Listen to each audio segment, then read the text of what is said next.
We're here today with the all-new Sony 20-70mm f4 lens. It is a zoom lens.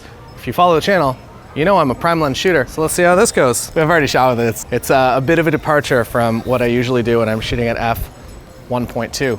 Also, if you want to see the full behind-the-scenes video of this wedding, it will be coming out to the channel, so subscribe, turn the bell on, and you'll see this entire, I guess what we're doing today, we're doing both photography and video coverage, but with video as a priority. So we're doing some photography, but primarily building a highlight film. So I was hired for photo, and then we kind of switched, and now I build highlight film and do family photos, photos of the couple, and a few of the reception. But overall, I'm here to do video today. Oh, and Book More Weddings 2023, only 2 days left to get it. There are a couple of bundle deals left, so if you're interested in getting in on all of the bonuses, there's a lot of bonuses right here on the screen. You can do that, and you can have that, but only until January 20th. January 20th, everything goes offline. Well, it stays online if you buy it, but you can't sign up after January 20th. So if you're interested, Book More Weddings 2023 and get your year started correctly in wedding photography. There's so much in there. It starts with everything that changed in 2023, 2022, and ways to market your business and book more weddings. Let's go back to talking about the lens. So this lens is an f4 aperture, which means you're gonna get a medium depth of field. So at 70, you're gonna get less, but when you're at full wide 20mm, you're likely just going to have everything in focus. So I guess it really just comes down to personal preference, whether you like that really nice out of focus background, or if you prefer to see more detail. There's no right or wrong with this. It is just simply what you enjoy looking at. I feel like everyone should create the images that you want to exist in the world. And if you're doing that, you're going to find the ideal clients that want those images, and your life's gonna be a lot happier. When it comes to versatility, I never have a super wide angle. I have a 20 in my bag. I call it the cake cutting lens. I have the 20 1.8 Sony G lens, and I kind of laugh because I use it for a cake cut, and then I'll use it sometimes for the dance party, depending on how crazy things get. Hello there, friends, family, and wedding photography enthusiasts. Let's have a real talk about this lens, and if I actually recommend it for wedding photography or if I don't. If you're a follower of the channel, you know that I don't really love, let's use the lens as the microphone. If you're a follower of the channel, you know that I don't really love using a 24-70, and while it does give you the technical ability to get all the photos that you need on the day, I don't believe that it does it in the most aesthetic way possible.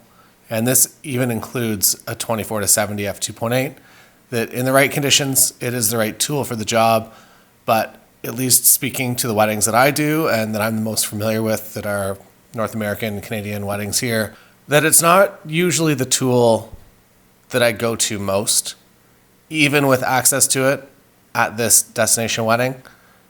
I still only used it for the ceremony. For getting ready coverage, I still very much prefer using a prime. I can move around a little bit, it's no big deal.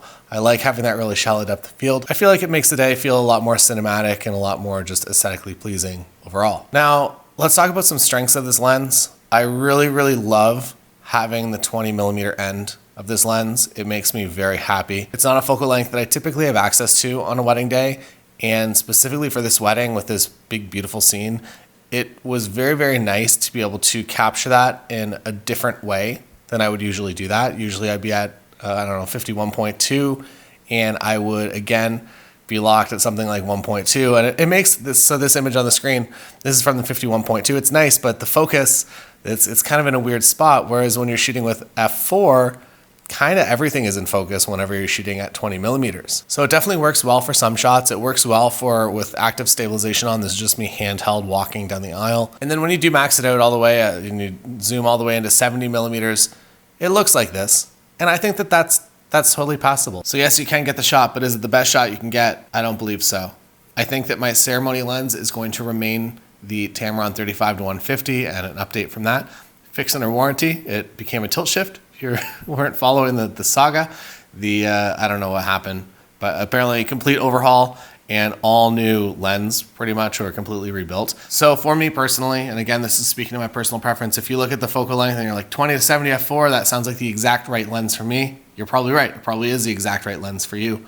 For me, however, I don't think that this is going to be part of my wedding bag.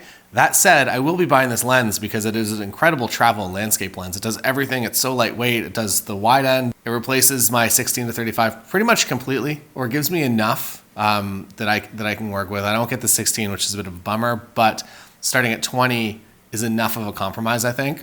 So for travel, landscape, workout in the world, yes, absolutely we'll be buying this and using it. For my wedding day kit, I'm going to remain on the 20mm prime simply because the time that I'm using a 20mm lens the most is typically for the cake cut or maybe for the party. And at that point of the day, it's nice to have a wider aperture lens like the 20 f1.8. And then my wedding kit remains with Tamron 35-150 as kind of that main lens, or at least my main ceremony lens. And then depending on the day and the venue, maybe either the 50 G Master or maybe the 35mm G Master. There's also a comment, sorry, I forget who posted it, but somebody was saying that they enjoy going with something like maybe a 35 and a 135 on two camera bodies. So you always have the 135. So I might give that a shot. I feel like there'll be a bit of a culture shock in my brain to have a 135 on my camera. I feel like 85 I was very, very comfortable with, but even jumping to 105, it felt way too close to everything. So I think it'll be maybe a 2 or 3 wedding reframe to be able to use a lens like that, a 135 prime. So my wedding day kit remains, and unfortunately, the 20-70 f4. It was great this one wedding, and it was the right tool, I would say, for this wedding with the palm trees and everything. It was perfect. It was very, very nice to have that 20. But on most of my wedding days, I don't necessitate that. And I would prefer to have the 35-150 as well as a slightly shallower depth of field.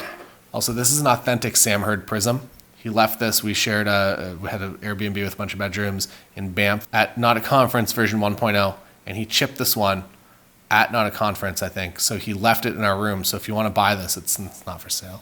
That said, if you are interested in coming to Not a Conference version 2.0, which is actually going to be in Hawaii, in Maui, and it's kind of the same thing. We just set up a bunch of portfolio shoots for you. You go out with your mentor, you do kind of a half-day workshop with each of them, and it's going to be amazing. Maui is amazing. I am so excited to get there. And we're also going to, I don't know if this is an announcement, maybe send me a DM if you're going to be at Imaging USA, because we have a thing going on, but it's going to be an in-person invite only. We have some cards that we have to hand out, but it might be a pretty cool event if you're interested. And then we might also be doing something prior to WPPI in Las Vegas. So a lot of things. Stay tuned. Don't forget, Book More Weddings 2023 closes 2 days from now.